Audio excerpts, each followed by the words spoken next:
Monday morning, folks, and welcome to the brand new episode of Film at Mondays. Today, we're going to break down the trajectory for US spot gold in the coming week. It makes sense to start off first with understanding the inflation readings for US, the PCE inflation readings that came out last Friday on the 27th of June.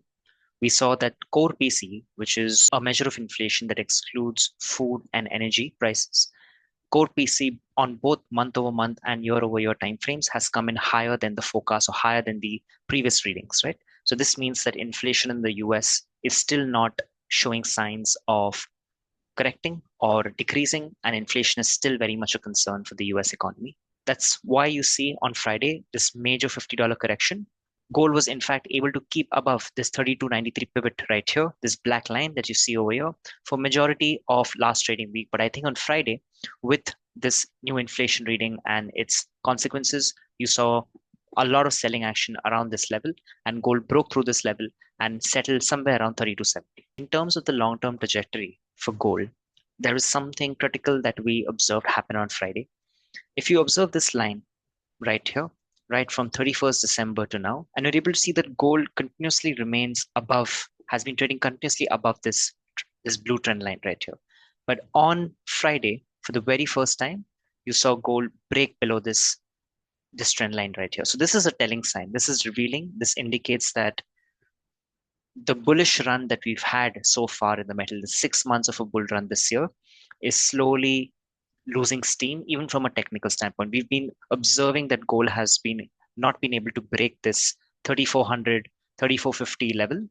We've kind of formed a triple top right here, but you're also able to see signs of not even a consolidation, but a deeper extension of this correction right here from these highs, where gold might even hit new lows in the weeks to come. In terms of where the support levels are for the coming week, we can derive these levels easily by using the Fibonacci retracement tool, by drawing the tool from this low to this high right here. You can see that the 38.2% fib line coincides with this 3247 support right here. So this is the first support for us. And similarly, the 23.6% retracement lies at the 3200 level.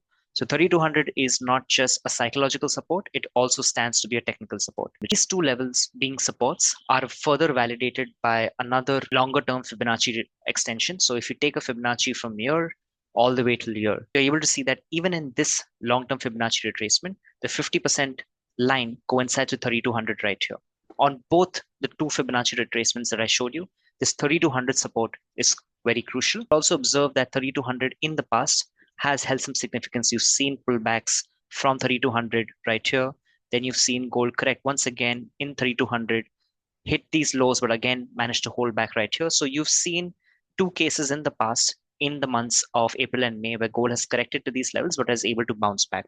So I think there's going to be a pullback once again around this region, and we might possibly see a resurgence from this level, given that there are still fundamental factors at play which might help gold remain at current levels. In terms of what we have to look forward for the coming week, we have the non-farm payrolls and unemployment rate.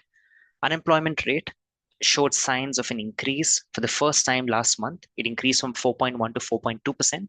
We're going to see whether that number remains at 4.2% or it increases beyond 4.2%. And lastly, we have non-farm payrolls, which is the measure of the strength of the labor market in the US. The previous reading showed that 139K new jobs were created in the month of May. And for June, it is forecasted to be 129K. We're going to see whether this number holds up or we're going to see a further decline. If we see a further decline in non-farm payrolls numbers, that might give gold some support, and gold might really be able to hold above these levels that I just showed you before. Thanks, folks. Hope that was comprehensive. We look forward to how the markets play out this week. But till then, thank you so much and goodbye.